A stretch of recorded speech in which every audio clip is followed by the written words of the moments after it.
God of the mystical canyons, God of the ocean blue, God of the glacier carved mountains. Oops, what happened?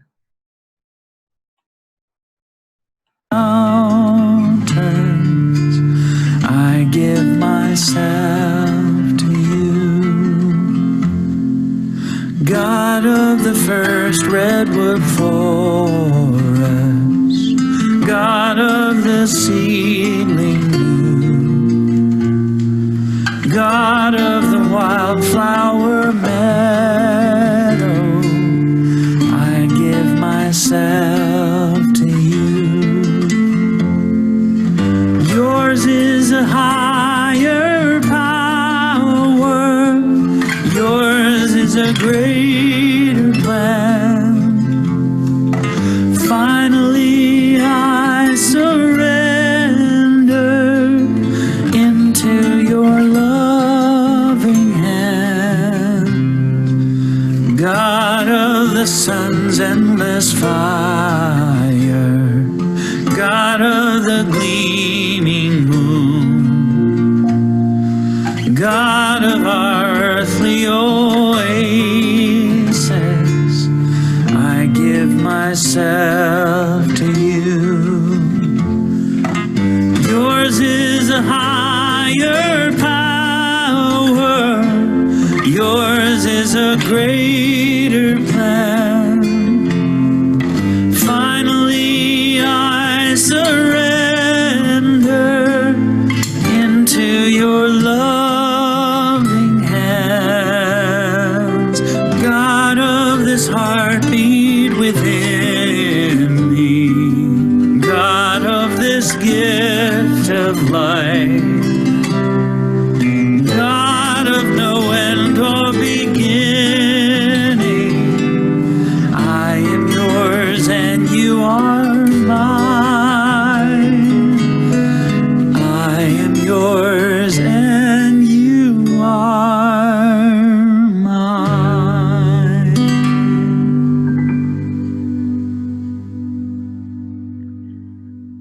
So good morning, everybody. So we're singing about this God of the mystical canyons and God of this gift of life. And one of the things that I find is that I really like to pay attention and explore the whole concept of what is God, particularly in this time of the pandemic. When the pandemic struck, I started to really question things. And in particular, I thought, what is happening? And so this talk is a result of that exploration. It's a portal to the mystery and the reality of life and how this pandemic is affecting us. Particularly, I was looking at it as a truth student and as a Unity minister and how it relates to Unity principles. So when 2020 opened and started, this is not what I was expecting. At the beginning in January, I was looking forward to a really quite a wonderful year. And I'd like you to go back to what were you expecting in January 2020? I was expecting that by this time I would have gone to the conference of the Unity conference in Kansas City. And I would have, when that finished, I would have moved on to go to fly to Tampa and meet my friend, Reverend Barbara Williams, and we were driving up to Chautauqua. And so at this time, I was supposed to be in Chautauqua, meeting all kinds of people, having wonderful discussions from people from all around the world. And so that was my plan. And as they say, you know, plans happen. And also, when I was in Kansas City, I was exploring that whole idea of the theme. The Unity theme for this year is perfect vision. Now, when this was developed in 2019, it was looking at new developments in Unity and new developments in the world, and we were to look at things seeing through a spiritual lens. Well, we are now looking through a spiritual lens, but it's not quite the lens that we thought it was going to be. In March, all kinds of headlines came from around the world. The virus is spreading across China, then across Europe. And then we got the word in Canada that Sophie Gregoire Trudeau was tested positive from the virus. And we do have a connection, and it started spreading across Canada. And in mid-March, everything shut down, particularly here in BC. We were told not to travel. It was around March 13th that Dr. Bonnie Henry suggested that we not go anywhere. And so we became familiar with the heads of all the public health departments from across Canada broadcasting every day on what we should be doing. And we were being told about the impact on the economy and how everything's gone wrong in the economy. And Canada is in crisis, and our political leaders are trying to figure out how we can help one another through this crisis. And churches shut down. And so every day we had also a briefing from Prime Minister Trudeau. And so things kind of were evolving then, and we were having challenges trying to figure out what is our next thing to do.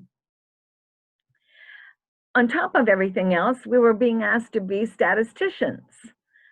All kinds of graphs would come up there, and it kind of reminded me of this, which was very common in my algebra class or my geometry class. You know, in this cartoon, one student saying to another, like, we'll ever use any of this crap. Well, there we are watching news and finding out about, you know, exponential growth and flattening the curve and all kinds of things that we thought we wouldn't use, but it turns out we are using. On top of that, in May, there was more news. A young black man in Minneapolis was murdered by the police on videotape, and it was spread across the country, and all kinds of responses. People came out into the streets, although we were practicing social distancing. And this was not, though, just in the US. It came all across Canada as well, with in Toronto and Vancouver and here in Victoria and everywhere. People were responding to it. And even in Canada, police brutality was not acceptable.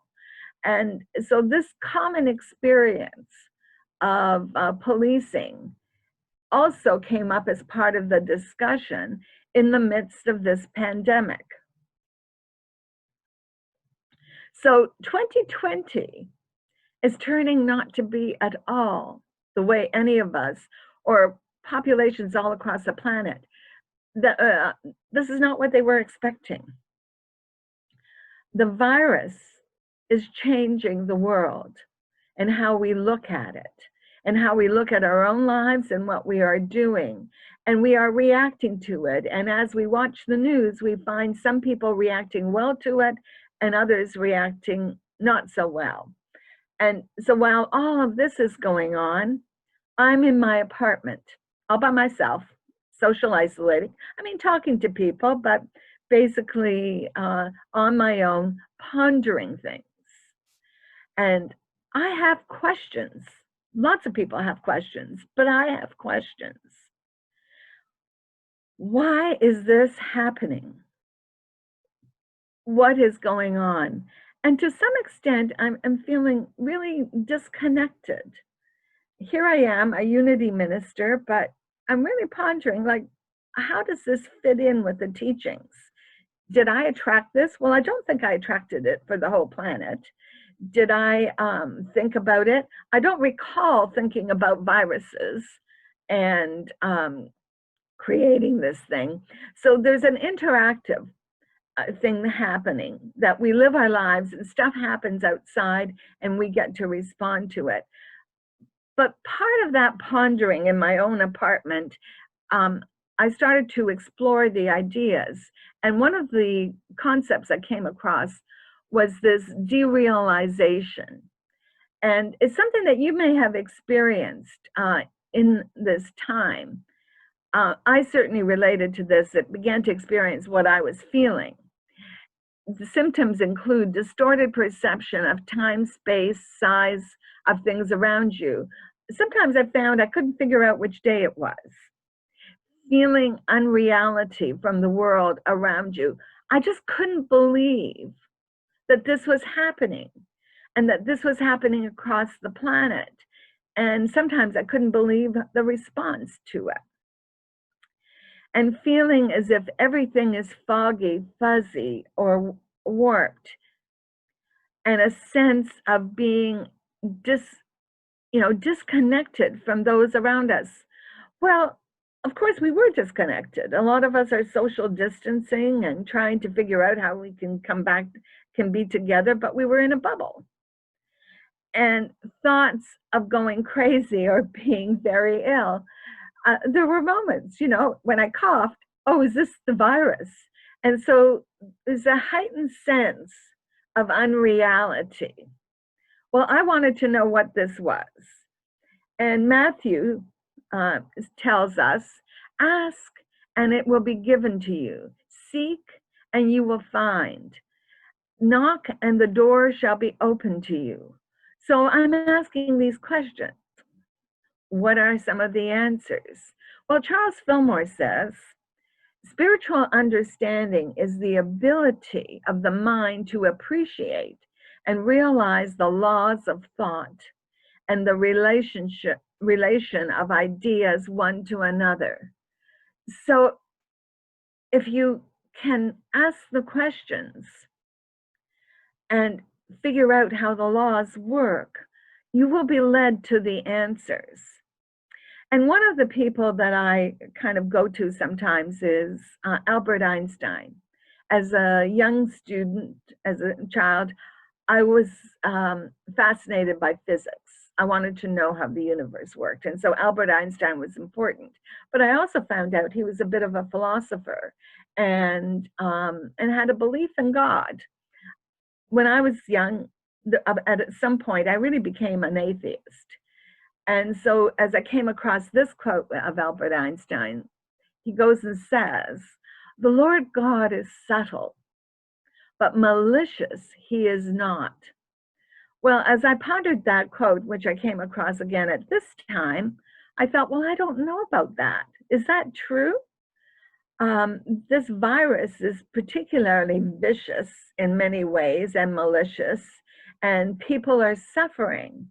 And the course of the disease can be quite debilitating and lethal. And so why is this happening? That's sort of my question.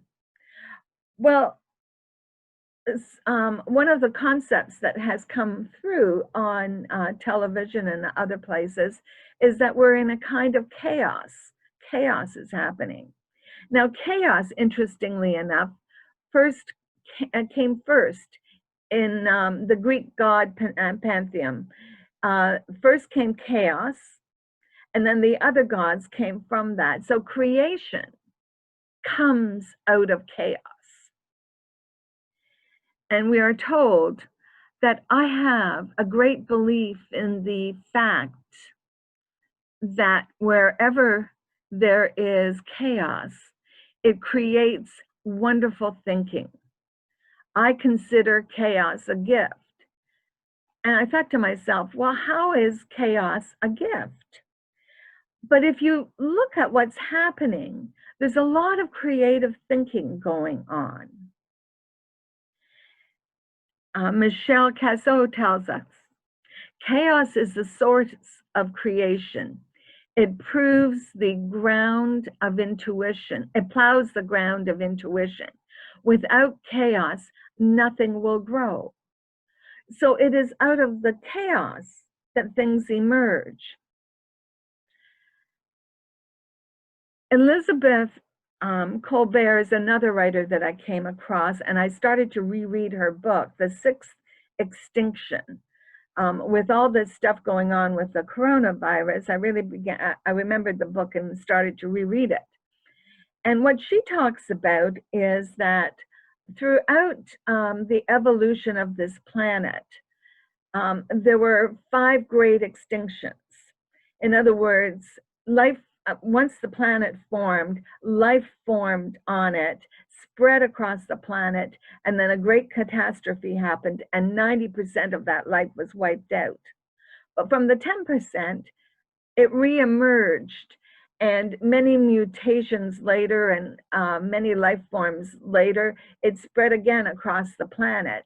And then again, most of life was destroyed.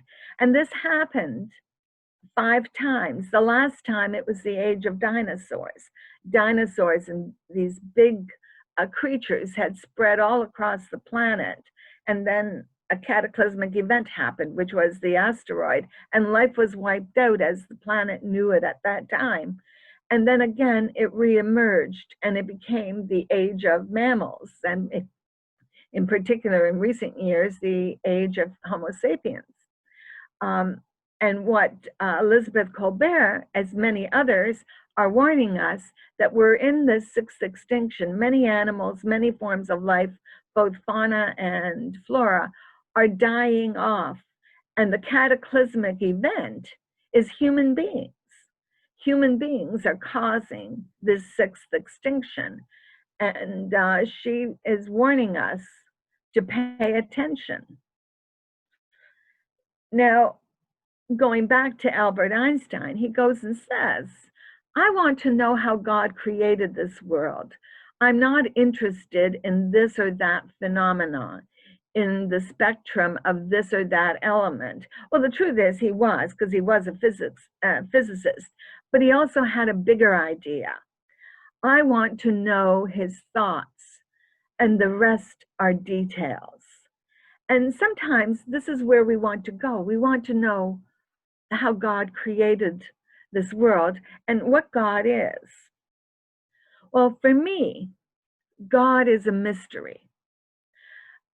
In the creation of this world, in the creation of this universe, it is a mystery to me, the creative force that can create billions of galaxies, not stars. There are trillions upon trillions of stars, but there are billions of galaxies. What is the creative force that creates that? And yet, it takes these galaxies, these stars, going through their generation of stuff, and they create the heavy atoms. And in order to create this planet and to create life on this planet, stars had to blow up and seed the universe with these atoms that we have that gathered on planets to form life. And so I come back to the pandemic and what is happening with this creative force on this planet. And Rich Roll, he has a podcast, and he talks about the pandemic of possibility, both in evolution and in the evolution of human beings. And in particular, he interviewed Zach Bush, who I found fascinating in looking at kind of the spiritual side of this pandemic. And I was reminded of Pierre Teilhard de Chardin, now, who was a Jesuit priest and an anthropologist, but he was particularly interested in the evolution of human beings. And he actually penned this quote that we use in Unity all the time. We are not human beings having a spiritual experience. We are spiritual beings having a human experience. So there's something going on this planet. And the interesting thing, if we really think about it, it's going on this planet. It's not going on the moon. It's not going on Mars. It is going on Earth. and the life forms that are here. And so in having this human experience, what is at work? Well, Teilhard de Chardin talks about the phenomena of man. That's a book he wrote. Now, this chart you don't have to memorize, but it does point out a key thing that I was searching for. And so in his book, The Phenomena of Man, what he looks at is the evolution from the alpha to the omega. And that at the beginning of the planet, there was pre-life forms. There were just these atoms, and then gradually there became molecules and biomolecules. And then in the next stage, life took hold. And the first form of life are viruses, and which is, I found kind of interesting to be reminded of that. And gradually a number of other life forms formed, whether bacteria, protozoa, and all the way up to mammals. And at some point with mammals, consciousness appeared. And so we have thought going on. And there was an evolution with the mammals until we got Homo sapiens. And what he says is that this evolution, it's an evolution towards Christ consciousness, or a universal consciousness. And at the point of consciousness, we either grow to a higher consciousness or we fall off, and you know, we are destroyed. And so this is a reminder of the fact that we need to step up to a higher consciousness. And how do we do that? I'm not sure, but we can explore. So I want to come back to the whole concept of what is a virus. And I was really exploring this a little further, and I came across this concept that I think a virus is God's paintbrush. And I'll explain this a little bit further, but viruses cause mutations, and viruses mutate along with whatever life forms are on the planet. And much of the life, the diversity of life and this incredible planet is due to viruses. They're that smallest building block of life, as much as atoms are the smallest building block of form, of substance. Now, Charles Fillmore tells us, regarding the appearances, regardless of appearances, there are upward trends continually active throughout all creation. So we're all moving forward. That's what Pierre Desjardins said, that we're always going towards a higher form of evolution. And what in Phenomena of Man, what Teilhard de Chardin ended up saying is that what we're headed towards is the new sphere. I'll explain that in the moment, but what it really means is connections to one another, that consciousness of individuals will connect across the planet to one another. This is kind of the higher consciousness. There was an IBM executive in 1960 that said that the development of the computer will contribute to the development of the noosphere, which I find kind of interesting, because here we are connected to one another through computers. And so just to review this, initially there's the physiosphere, which is the physical planet. There's the biosphere, which is all of life on the planet. Then there's the noosphere, which is consciousness, the evolution of consciousness and the connectivity of one another, all bounded by spirit. We live and move and have our being in spirit. Once again, Charles tells us, creation takes place through the operation of the Logos, the Word. God is thinking the universe into manifestation right now. Everything he can, but even he cannot create without law. He creates the law, but then he works within it. The law of the divine creation is the order and harmony of perfect thought. So when I was reading that, I thought, so there's order and this is perfect thought. It may not look like it, but then my mind is not divine mind, although I'm connected to divine mind. And in the midst of all of this, what Teilhard de Chardin says is that love is the most universal, the most tremendous, and the most mysterious of the cosmic forces, which brings us to what Charles Fillmore also said, is that love is the harmonizing power of the universe. It's the greatest force in the universe. So there I am thinking about all of this and saying, well, then love is at work. And I have sometimes a hard time seeing love at work, but I'm reminded that it is at work.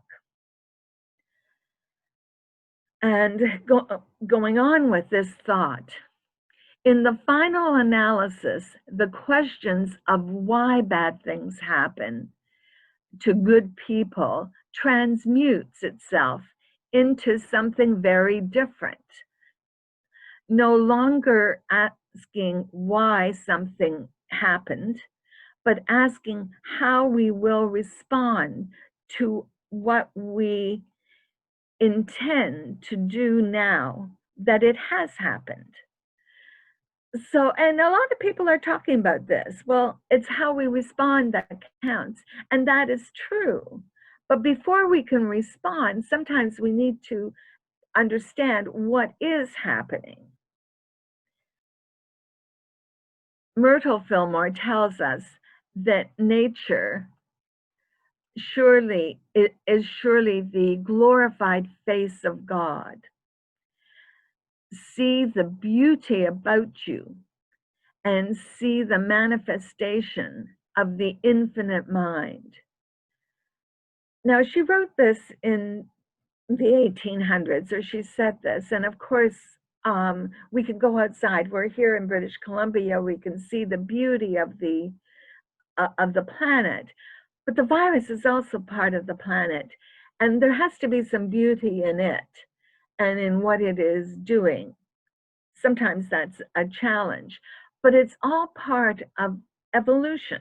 I really have come to believe that this, in moving towards the higher consciousness, that there is a process that works.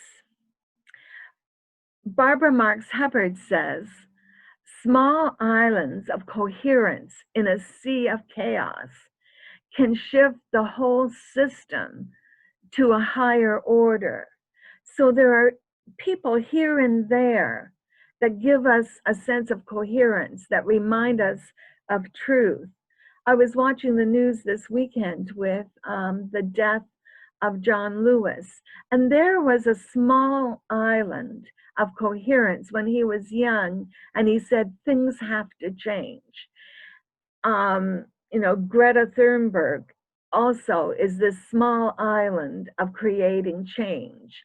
And we have all these people in communities, in small groups, or across the planet that are saying we have to step up to a higher order of thinking. Barbara Marx Hubbard goes on and says, I actually think every person can make a difference. Every single human being has within the impulse to express more of who they truly are. And so we are drawn forth in times of challenge. We are asked to step forward to do our part. It can be a big thing, it can be a small thing. We are actually drawn to do that which is ours to do. And so I came across this quote, and I ponder the mystery of the Creator. But I think that is expressed in nature. And this quote, I think, kind of sums up partly what is happening. I am nature. I will go on.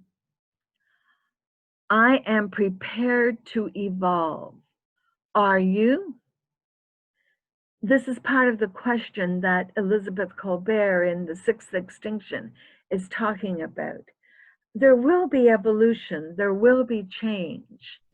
And so how do we move forward? How do I move forward with that change? And so as I close this talk, I want to use this affirmation, because it's the affirmation that came to me as I was exploring these ideas. When I go with the flow of creation, my life is easy and filled with joy. I find that I've had challenges, and when I resist, it's not that easy. And so when I came with this affirmation, it made things more. And so when so together, I'd like us to repeat this. When I go with the flow of creation, my life is easy and filled with joy. And the last part of that is I am co-creating my life with God. And so let's affirm that. I am co-creating my life with God. And as a concluding thought, I want to use this one. Every person is forever only one day away from an absolutely different life. This is what I think we've all experienced this year, reminded in a very dramatic fashion that our lives are absolutely different than what we were expecting at the beginning of the year. And we still have to look at it with perfect vision through a spiritual lens. And so let's take these thoughts into meditation. And this song with Lindsay Watson will take us into meditation in this moment.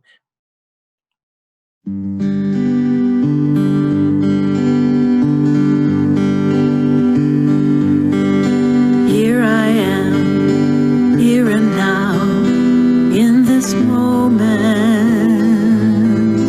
Here I am in the place I am meant to be.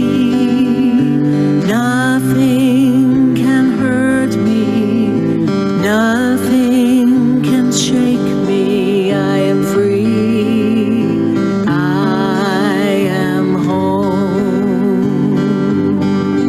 Here I am, here and now, in this moment.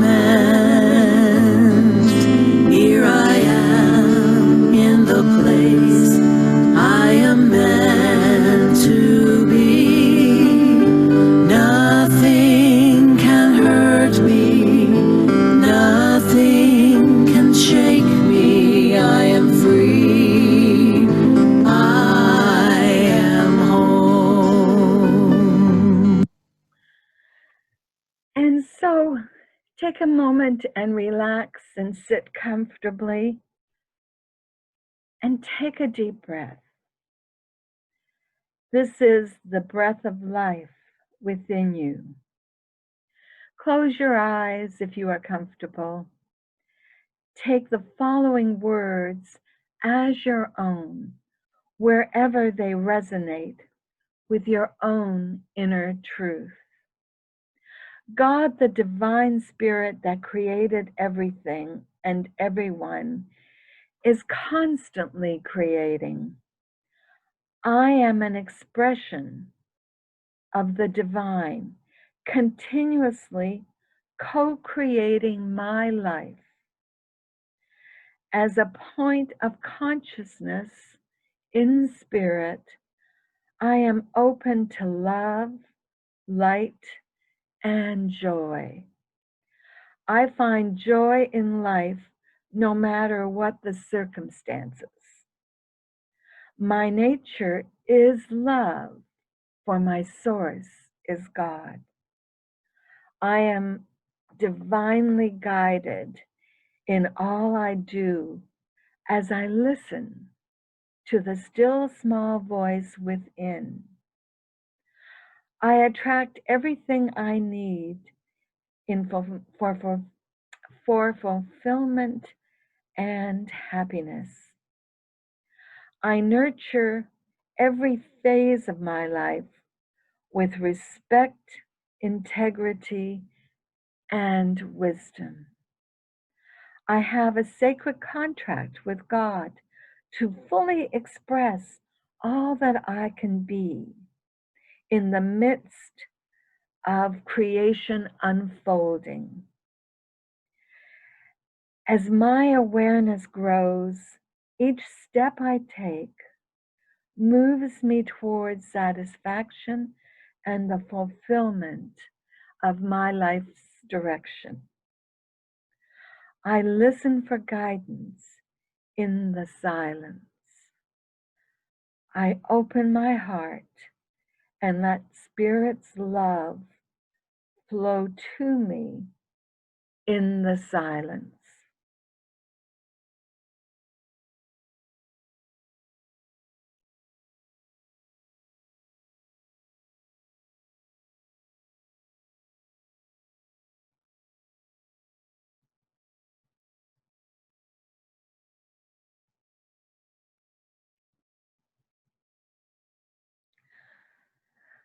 I recognize that my life has tremendous power based in the creative power of love. Today, I choose to use this power in every area of my experience. I extend love to those in my community and in my family. The love of Spirit multiplies through my thoughts, words, and actions and reaches out beyond my circle. Each day, my life unfolds, revealing the next step on my path. I am always expanding my consciousness to embody the boundless good of God. I give thanks as I make my life a work of love. Thank you, beloved Spirit, for all the blessings that flow into my life. And so it is.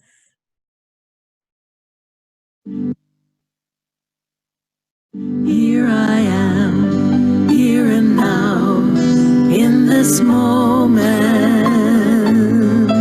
Here I am, in the place I am meant to be. Nothing can hurt me, nothing can shake me. I am free.